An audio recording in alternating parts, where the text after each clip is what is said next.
Ini ada undangan dari komite US Indonesia ya, Yusindo bisa gitu loh. Ya oke lah, tukar pikiran kan. Sambil kita praktis pronunciation bahasa Inggris, kita ngerti orang apa enggak.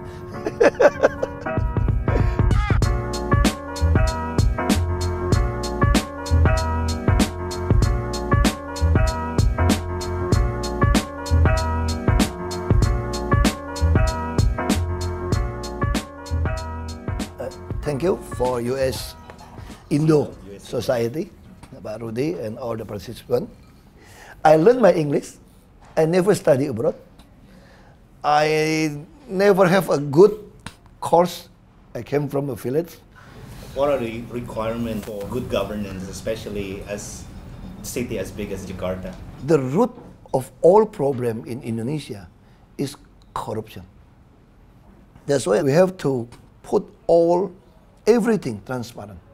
Everybody have to know what we are doing in the meeting room. Like me in my office, I don't have my own office. In the same room, all my staff work in the same room. They just never know what I am doing in the restroom. Only that. This how we say is a transparent. And this make the people feel the government exists and care. So my question is more among the perspective of those that look at you. Because of superficial differences, you will always be a minority.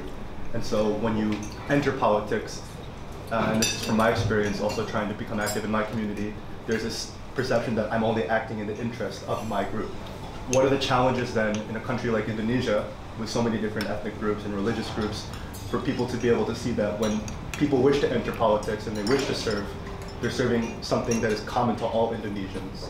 All the human beings around the world share the same perspective actually. We always share the same fighting for the truth, for the justice and humanity. What's your religion, what you believe, we share the same actually. So no need to pretend to impress others to accept you. No need. You just be yourself. With the right mind, you're not a minority. We have the same right, same responsibility in this country.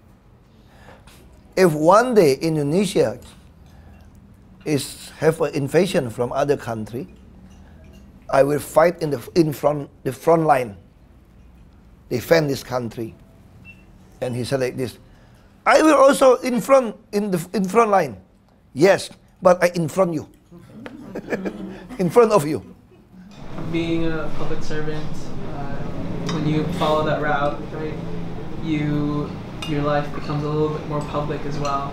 I was just curious how you balance work life and your private life. The most important to be human is you do everything, you got a peace in your mind and your heart. You have a peace and joy, and do it. It's more joyful for me to look at the smile from the poor people and the needy than I got the profit from the company. We have to make our bureaucrat to understand we are the servant. We are the servant. We serve the people. I understand what the problem, and I try to find the solution. Because most of the people waiting in the city hall, that's why I wake up every day at 4 o'clock in the morning. I had my breakfast in the car. I give them my cell phone number, my mobile phone number. If you have anything, you just send me a message. I will come to help you. We as a leader have to be a showcase. You have to believe you could do it. That's why I said we could not wavering about our belief. So what's your duty? You have to stand firm for the truth.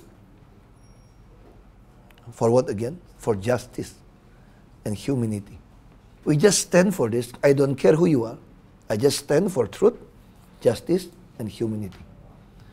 I don't care who you are. If you have a problem, I will help you. I've worked for American politicians, I've worked at the state level, local level, and federal level. I would say that America is a very modern country, right? But this is very like innovative. It's like your ideas are like, it connects everything in all levels, and it's very effective. I just believe every day I have to make a better progress in my life. Thank you very much. Thank you very much. Okay. Anyone who has any questions? The other could eat. You just enjoy it. This is Indonesia salad. Durian. Share for you some first. Anyone interested in But not all. Half is mine. Remember that.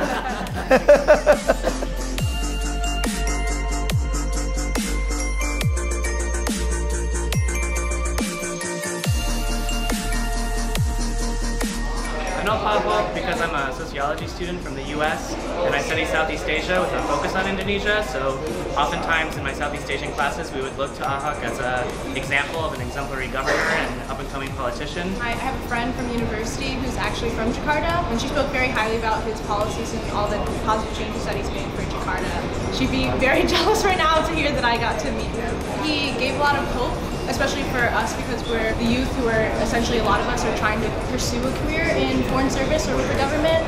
He is an ethnic minority in this country, just as I am in my own country. And I was very moved by his response about how you can work with that, because something that I've tried to do when I've become involved with my community, I have to act like I'm not a minority. I have to act like I'm an American, because that's where I was born, that's where I was raised.